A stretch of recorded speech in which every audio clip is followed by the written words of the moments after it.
He's the current king of the mountain and lord of the roads. But does Davey Todd have what it takes to be crowned our Hot Laps champion?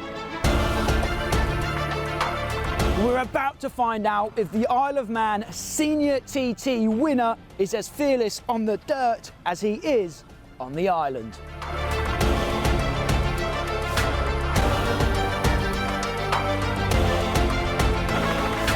He's mastered the 37-mile-long mountain course and is comfortable at average speeds north of 130 miles per hour. But today he'll be facing a much different challenge, and he won't be doing it alone. Joining Davey today and hoping to give him a riding lesson is the current New Zealand Superbike champion, Mitch Rees. Worlds have collided in this episode of Hot Laps, and I can already feel the tension building and the temperatures rising. So let's drop the gates and find out who's fastest.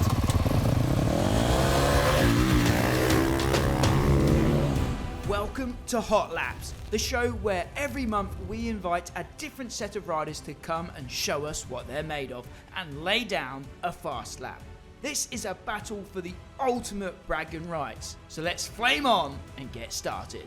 In this episode we have two of the fastest and most fearless men on planet Earth taking on the Hot Laps challenge. They are close friends, but when the clock is on and the red plate is up for grabs here at DMP, it's best to leave your buddies at the start line. Before we get going though, let's just talk about the rules. Every rider will get 3 laps to set a heater, and we'll pick the fastest of those to throw on the board. The bikes used are the rider's choice, and the conditions are the conditions. A crossbox device will be used to record all of the lap times, and the rider at the top of the leaderboard at the end of the season will win the grand prize. Yeah, we're ready, Davey. Okay then, rolling. Let's roll. So taking to the track first is Mr. Davey Todd.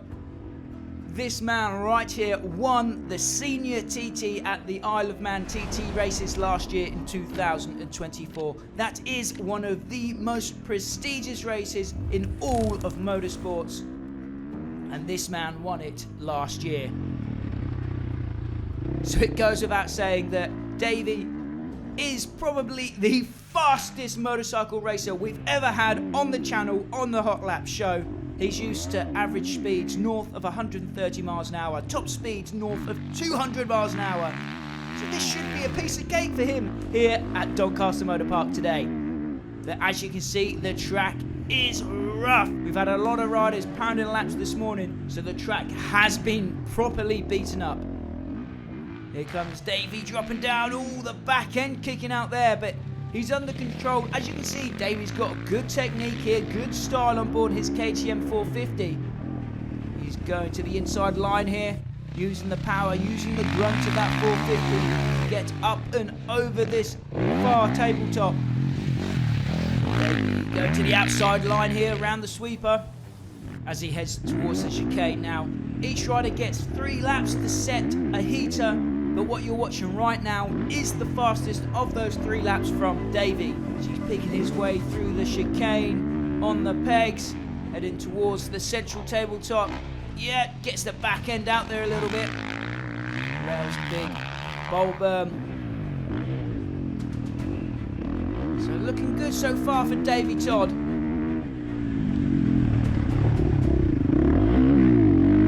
Nice smooth hot lap here, using the power of that 450 to dance his way around DMP, hopping, skipping over the bumps as best as he can. We're coming to the end of the lap for Davey then. Oh, a nice little supercross scrub over the tunnel jump into the penultimate turn for Davey Todd. What do you reckon, guys? Was that a good lap? Let us know what you think in the comments down below. Into the final turn goes Davey Todd, and across the line. That's what he's got. Up next will be Mr. Mitch Rees. A bit nervous now. Yeah. A few whips and scrubs being chucked there as well. Like you'd hear him, he's on the gas on the back side of the jump, so you know he's pushing then. No. They look good. Good luck with that. I've blown all the ruts out. You ain't catching nothing in there. It's like flat.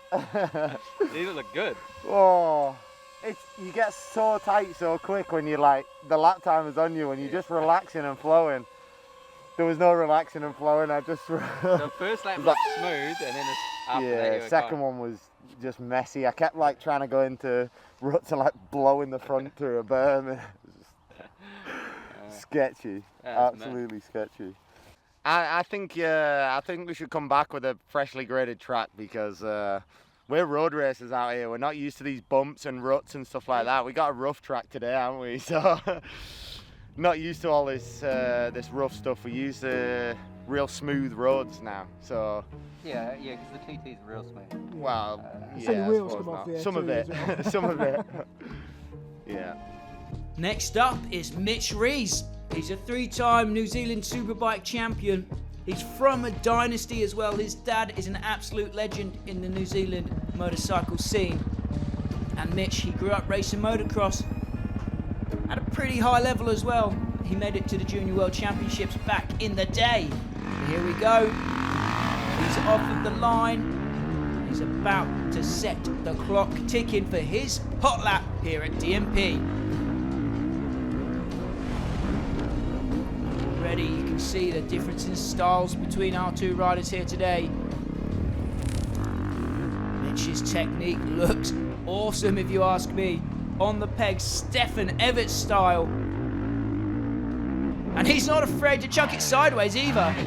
Look at that. You know what? These are some good line choices from Mitch. Look at him using the bank to turn down there. Trying to keep out of the rough stuff, out of the bumps as best as he can. And it's worth mentioning as well that this isn't Mitch's bike. This is a borrowed bike from the Davey Todd garage of toys. So this isn't even his own machine. But hopping his way through the rollers there, hanging off the bike down the drop. And then he goes into one of the most important corners of the track. He's on the pegs all the way around it. This is Stefan Everts out there, no? Over the little double, and the leg out, coming into the left-hander, using the inside line. Again, much like Davey did, using the grunt of that big 450. But I like that leg, Supercross style coming out. Mitch using the inside line around the sweeper. That tends to be a bit faster.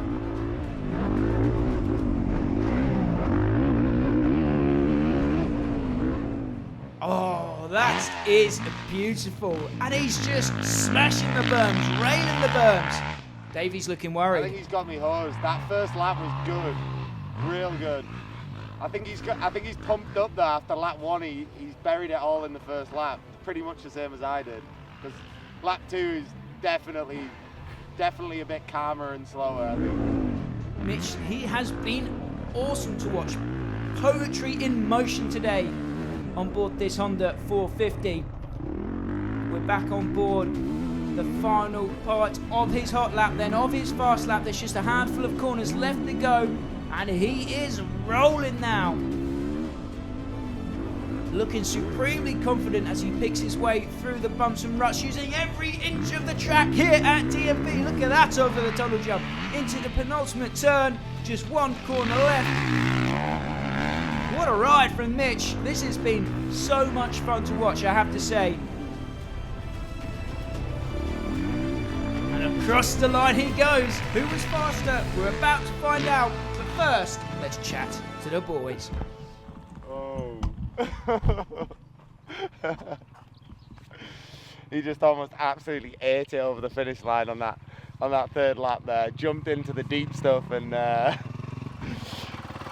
dude, that was nearly big. That jumped and landed straight at the soft stuff.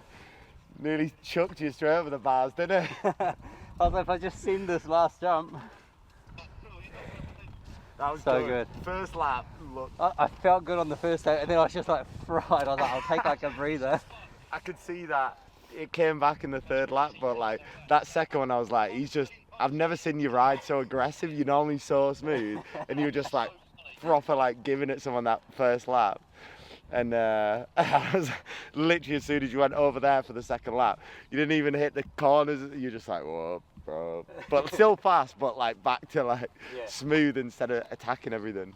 If you want to come and watch us film an episode of Hot Laps, you can do that by joining up to the DMP memberships. We'll be filming these episodes at the monthly DMP membership days. There's more information on screen and in the description down below. So we're absolutely honoured and privileged to have Davey Todd on the show today. Before we get Mitch in here to reveal the times, I'm going to ask Davey a few questions because obviously I've got a stack of questions for a man such as Davey Todd.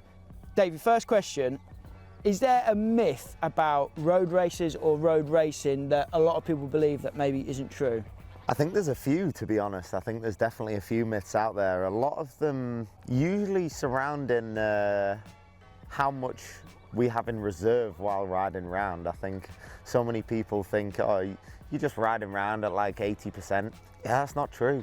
That really ain't true. I think I'd be happy if there's a percent in there, but Obviously, we know you, the world knows you as a road racer, as a TT winner, but I'm guessing that your origins were a little bit more familiar, more similar to what we're dealing with today. I grew up wanting to be a motocross racer, not actually anything to do with riding on tarmac. I think 3 years old I got my first bike and I started racing motocross. I think my second race ever was actually here at Doncaster Motor Park, and I was addicted ever since. You know, I absolutely loved riding off-road, and it wasn't until I was maybe 16 or 17 when I had a few big injuries, a few big crashes riding Supercross, the British, what is Arena Cross now. Messed my legs up a little bit, and I thought I'd do something a lot safer, so thought the TT was a good option. Now there's a little bit in between that. Yeah, you went short circuit racing first, went right? short circuits and rode that a bit, and it just led me down the path of.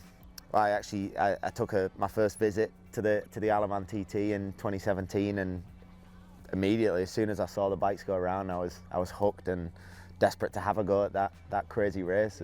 I thought it was normal. And I say this to everybody, I thought it was normal to go to the Alaman TT and watch these bikes come by at 200 miles an hour on a street, and you stood like centimetres away from the bike going that speed.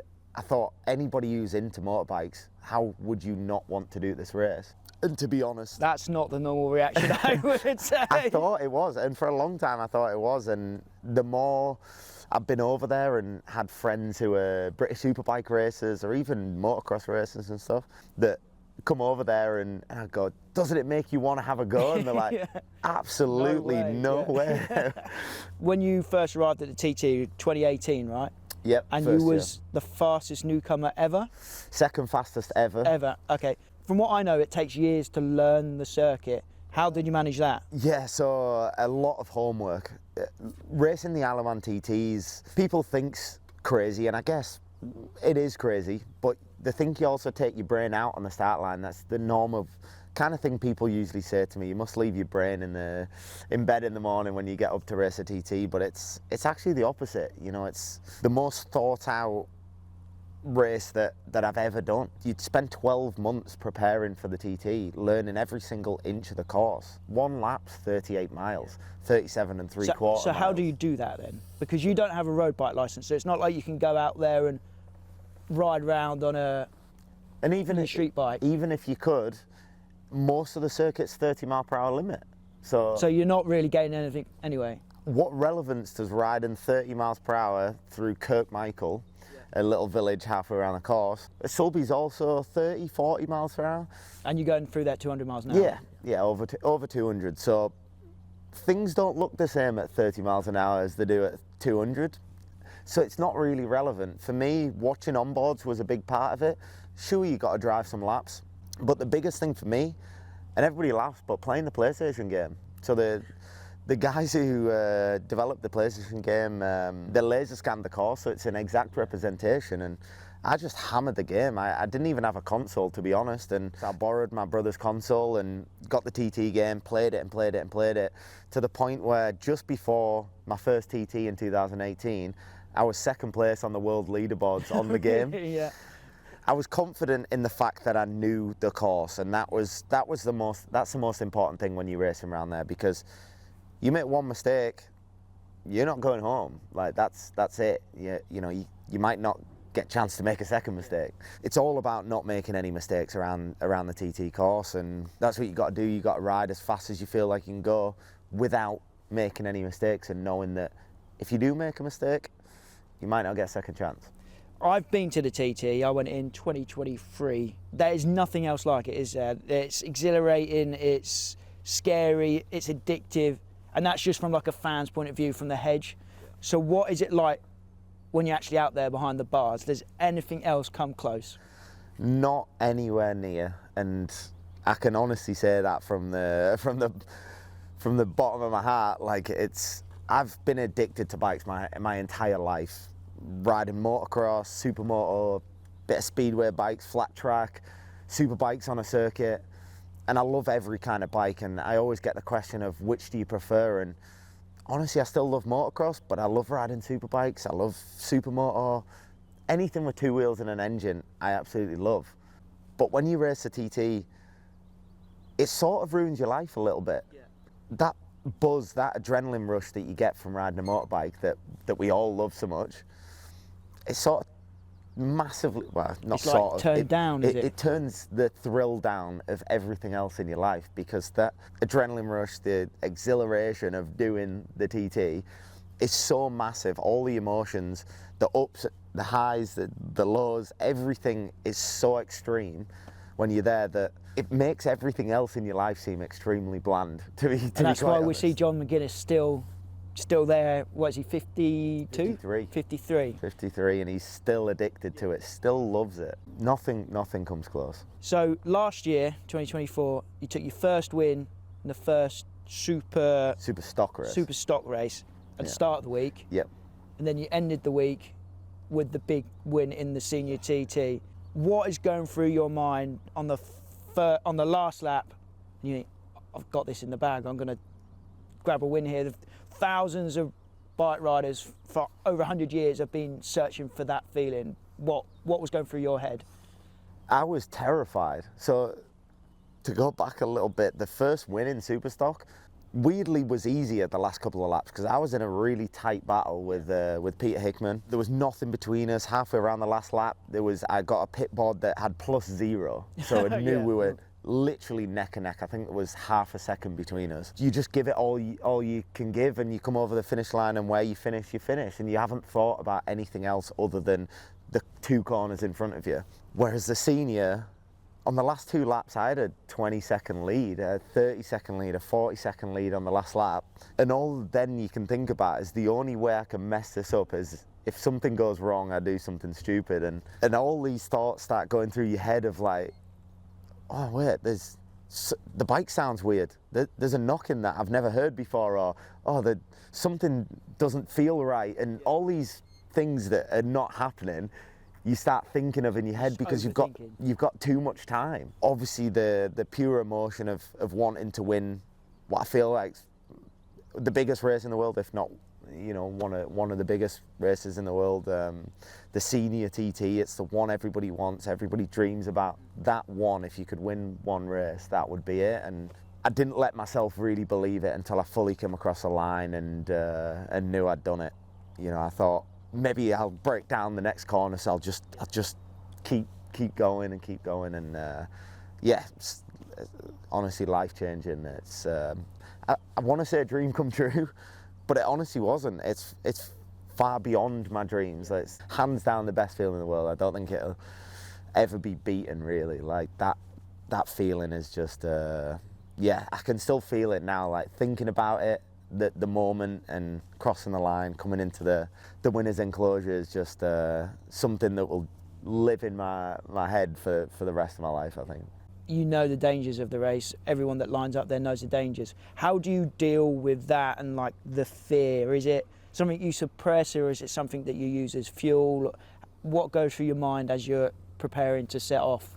It's pretty tough, I guess, because the risk is there, and we all know that it's there, that the danger if you make a mistake, if something happens to the bike even, it doesn't have to necessarily be your fault. But you can't think about that. If you thought about that, I guess you wouldn't be on the start line. So you try to push it all out your head, and you do think about things, and you're on the start line. But there's a point where they call it no man's land. So there's a board where no people are allowed past. It's basically the point where there's like 3 riders in front of you till you set off. And once you go past that, my mind goes completely clear. You know, everything, all the worries, all the fears, everything is just gone immediately. And all I can think about is being on the start line and going and thinking about the track. And I guess you just put it away. It is tough because it's I think harder for everybody else. For us, we get to live our dream and have that best feeling in the world of racing around the best circuit in the world. It's everybody else, your team, your family, your friends, that have to sit on the sideline and wait for you to hopefully come around again. The TT is a special place. Obviously, the vibes are unreal the whole 2 weeks. I think everyone there, where it's like press, riders, team members, fans, just feel like lucky to be on the island doing this thing, because it is mad. And there's not many places in the world where you'd be allowed to do it. Everybody just wants to be there, don't they? It is honestly the best. Anybody that likes bikes, go to the Isle of Man at least once in your life. It's insane. But does that create a different kind of camaraderie in the paddock as well? I imagine the pitch, it's a different vibe to the usual racing paddock between all your riders. Yeah, absolutely. A completely different vibe. So to compare it to the British motocross paddock or the British Superbike paddock and stuff like that, everybody's not your enemy, but there's less people talking and being pally and friends with each other, and it's very serious. You're in your own little bubble with your own friends and own people and doing your own thing. Whereas at the TT, it's a bit different. It's not a race weekend. You're there for 2 weeks. Yeah. Sure, not everybody's like that, but something that I tell everybody is, like, after the night of practice, we have our practices, as you know, like 6, 7, 8 p.m. on an evening. By the time you come in, debrief for the team, get back to your motorhome, have some food, you're like talking 10 o'clock and you're absolutely wired with adrenaline at 10 o'clock. And everybody's knackered, they've had a really tough day, everybody goes to bed, and there'll just be 10, 15 riders sat around a table talking rubbish because we're all full of adrenaline and can't sleep. So everybody's sat around outside somebody's camper van. And it's an elite club, right? There's not many people in the world that can relate to those 10, 15 guys and what they've just done. Yeah, even with the best will in the world, the teams, the families, girlfriends, friends, nobody understands what it's like other than the other riders. So it is a really good atmosphere, and that camaraderie is like no other, where it's a race against the course rather than against your opposition. Yeah. We are racing against each other, but everybody wants to see everybody come home safe, and if you can do anything to help someone do that, I think everybody's on board with it. So it's, a completely different vibe, but it makes it a really nice 2 weeks as well. Like, as a career move, being a TT racer, is that a good career move? Is there good money in it compared to being a BSB star or an MXGP racer? Is it like a lucrative thing to go and risk your life going to race at the TT? Do you get paid for that?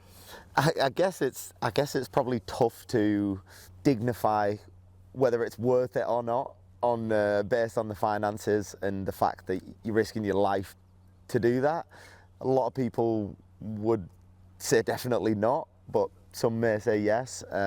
Sure, there's money in it, but we're not talking footballer money. I think it's not even as much as the top guys in MXGP or Supercross and stuff like that. They're on a lot more money than winning the TT. It's not about money. Yeah. You know, I think is the way to put it. It's for all of us. If you went there for the sole reason of money, or you thought about it for the sole reason of money,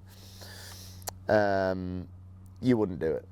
I think if somebody offered you the prize money for winning a TT and said, you just got to risk your life to do it, I think 99.99% of people in the world would say absolutely not, no thank you, I'm all right, I'll keep your money, because it's not a lot. So it's the feeling, it's the addiction of doing it. Once you do it, you genuinely are addicted. Mentioned John McGuinness before. He's 53 years old. He's won a lot of races. He had a lot of sponsors. Been a factory Honda rider forever. He's got enough money. Like, he doesn't need the money at all.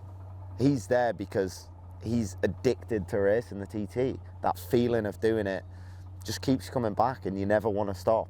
That's what it is. It's definitely not the financial side behind it. Shall we get Mitch in? And I've got a few questions for Mitch and a few questions that I ask everyone that comes on the show, and then we'll get the times out. So taking on Davey in the Hot Lap Challenge today is Mitch Rees, the current Kiwi Superbike champion, right? Yeah, that's it. So like Davey, you grew up riding motocross before ever riding road Never bikes. had an intention of going road racing at all. So how long have you now been racing on road bikes? 9 years now, so I didn't start till I was sort of about 22, 23. Like I say, never had an intention of going road racing. I actually mechanic for my brother who'd started road racing, and then really enjoyed the paddock and the people there, so that sort of got me involved. So, and here we are. Now this is your first year coming to race at the TT, right? Yeah. How did that come about? I'm guessing this man might have something to do with it. He did had a massive thing to do with it.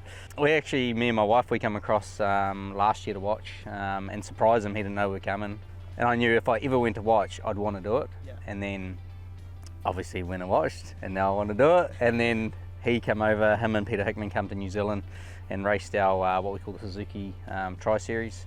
So the 3-round series, two circuit races and then a street race. If I wanted to do something outside of New Zealand, I was like, if I can prove myself and like know that I'm a capable enough rider to just go to the TT, survive it and have a good time, I need to take it to Davey and Hickey. And yeah, after that sort of, yeah, Davey really made it happen with Paget's and sort of opening the door, the opportunity for me. So, you know, without him, you know, I really appreciate that. So I'll just ask the questions that we ask everyone that comes on the show. So this is for each of you. Just explain the bike that you're on today and why you're riding it. So I'm riding a 50th anniversary CRF 450R, care of Davey. KTM 2024 model, KTM 450. It's good to have a bike that some friends can spin laps on, but it's pretty embarrassing if it goes and smokes you on your own bike. Okay, so this next question is presented without context. Just answer it. AMA or MXGP? AMA. AMA. There we go. Who's on your Mount Rushmore of motocross? All my heroes growing up were all motocross riders. It's got to be Carmichael, who I got to meet last year, and it was like I'd just won, I think, my he came to my the race TT, right? at the TT last year, and I met him in the VIP where you go to do a talk after you win the race, and met Carmichael, and I went from being the big dog winning TT race to like, I felt like a 5-year-old kid, like, oh my God, it's Ricky Carmichael. So Ricky's on there, Jeremy McGrath, James Stewart, all the guys in my era. Stefan Everts was like another one that I grew up watching that was just, he was It's hard to argue with that lineup. Everts, same thing actually. I watched a lot of him back in the day, and I feel like I kind of worked my technique similar to what he rode like. A lot of standing up. Ben Townley, obviously Kiwi guy, Josh Coppins. Has to be on the list. You know, and going to pick those guys. You know, you always look up to those guys. They're from your country. You know, they're attacking the world. I think I'm gonna have to go Velo, to be fair. Velo, fair play. So final question before we get the times out is, can you call someone out that you want to come and compete in the Hot Laps Challenge? So someone in your phone book, someone that you think would be a good guest for this show. Christian Idden, BSB rider, Christian Idden. Let's see your hot lap, let's go. Let's check John McGuinness up here. Yes. Yeah. He's got some big World 2 strokes, isn't he? Yeah, Johnny boy, I think he'll be in for it. He'll be keen, I think. John, Christian, we're coming. Right, so moment of truth then, let's reveal some times. Leader at the moment is Stephen Clark with a 1:38 on his KTM 250. It was rough out there. We've stitched the boys up a little bit. There was quite a few riders here this morning spinning laps, and by the time we got out to do the hot laps, it was a bit beaten up. First name I've got here is Davey Todd. We've got in brackets there an R for road racer. You've got a time of a 1:46.85. Whoa. So you're going in there. That's not too bad. Just above our I thought I was really going to test embarrass rider myself, here, but Sean Smith. geez, I thought it was going to be a hell of a lot further down. Not last. If you beat me, you're gonna have to find somewhere else to live. You know that, right? Not only new bikes to ride, new kit to wear. Get out my spare room. Oh, well. John's place sounds good. Mitch Rees on the Honda 450. The time to beat a 1:38. You did it in a 1:42.03. So you're going second. Jeez. Oh, get it. Absolutely hosed me. 4 seconds. You best find your own way home, bro. Second on the board, the fastest tarmac racer. Nice. Big thanks to Mitch.